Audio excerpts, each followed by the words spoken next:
ஒடிசி ஆங்கிலம் மற்றும் தமிழ். திரை அனுபவத்தில் இது பேரனுபவம். கடவுளின் நம்பிக்கையை ஆயுதமாக்கி போரில் வெல்லும் மன்னன் ஒடிசஸ் அக்கடவுளின் கோபத்திற்கு ஆளாகிறான்.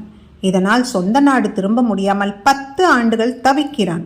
மன்னவன் வருகைக்காக மனைவி மகன் காத்திருக்க அந்நாட்டை ஆள சில புல்லுருவிகள் துடிக்கின்றன. முடிவு என்ன? பெயர் சொன்னாலே போதும், தரம் எளிதில் விளங்கும் எனும் விளம்பர வாசகம் போல இயக்குனர் கிறிஸ்டபர் நோலன் படங்கள் என்றாலே அதன் தரம் எளிதில் விளங்கிவிடும். பிரம்மாண்டம், சவாலான திரைக்கதையாக்கம், மதிநுட்பம் என அவரது தனித்துவம் இதிலும் முத்திரை பதித்திருக்கிறது.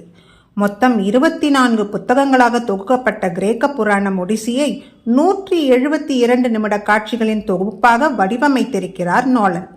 கடல், மலை, காடு என விரியும் காட்சிகள் தொழில்நுட்ப உதவி தாண்டி இதிகாச கதைக்கு இயற்கையாய் உயிரூட்டி இருக்கின்றன.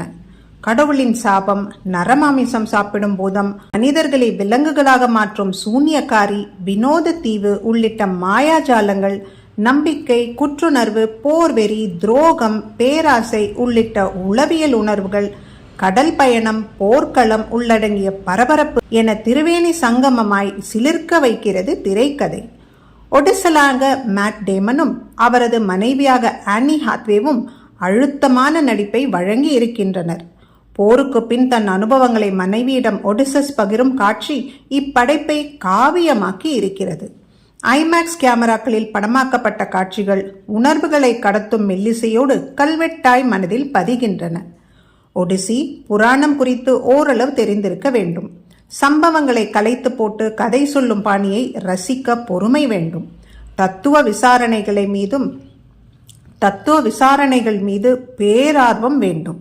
இத்திறன்கள் இருப்பின் இப்படைப்பில் பேரனுபவம் நிச்சயம். ஆக வசூல் கொண்டு அளந்தாலும் வாழ்த்து மழையால் அளந்தாலும் பிரமிக்க வைக்கும் அற்புதமான படைப்பு.